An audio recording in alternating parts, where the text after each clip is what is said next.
আসসালামু আলাইকুম বন্ধুরা। এখানে হঠাৎ করে আমার বড় বাবু বোয়া ভাত আর ভর্তা খেতে চেয়েছে, তাই আজকে আমি বোয়া ভাত আর ভর্তা বানানো শুরু করে দিলাম। এই তো চুলায় আমি বসাই দিলাম বোয়া ভাত। এখানে আমি ভালো করে কচলিয়ে ধুয়ে রেখে দিয়েছিলাম ছাঁকনিতে।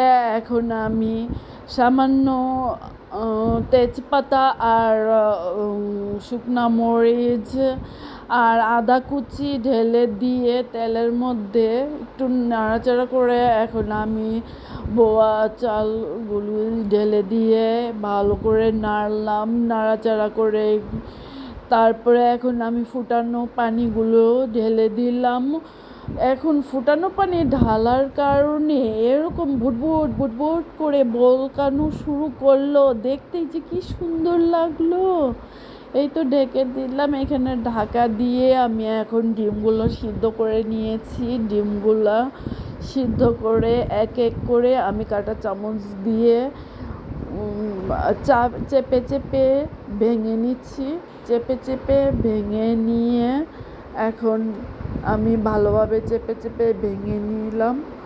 এখন আমি এখানে দিব কিছু ধনিয়া পাতা, তারপরে দিব অনেকগুলা পেঁয়াজের মধ্যে যে এই এত স্বাদ বাড়ে, ভর্তার মধ্যে অনেক স্বাদ বাড়ে। আমাদের বাঙালির ঐতিহ্য খাবার এই পেঁয়াজ আর এই যে সামান্য চিলি ফ্লেক্স। আর এই তো আগেই আমি পরিমাণ মতন লবণ দিয়েছিলাম।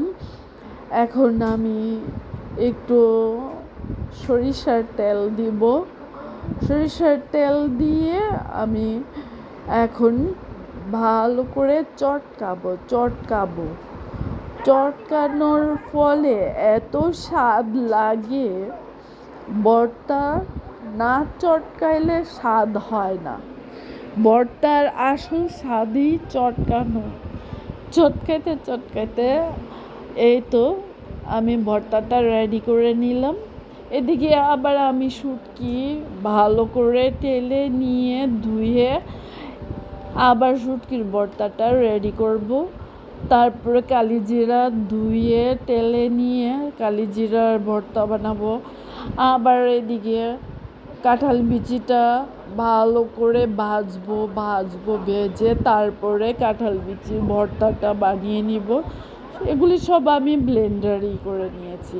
তারপরে চলে এলাম হুট করে বাবার বাড়িতে সবার সাথে বোয়া ভাত ভর্তা খাবো বলে। এই তো নিয়ে নিলাম বোয়া ভাত।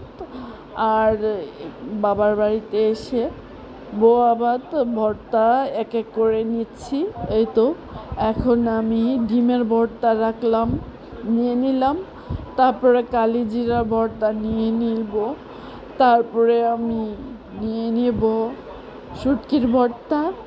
তারপরে নিয়ে নেব এই তো এখন আমি নিয়ে নেব কালো বেগুনের ভর্তা।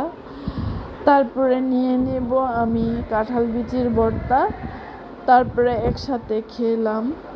এত স্বাদ, অনেক স্বাদ ছিল এই বোয়া ভাত আর ভর্তা। ক্লাস এত স্বাদ ছিল। সবাই বানিয়ে খেয়ে আমার কমেন্ট বক্সে জানাবে।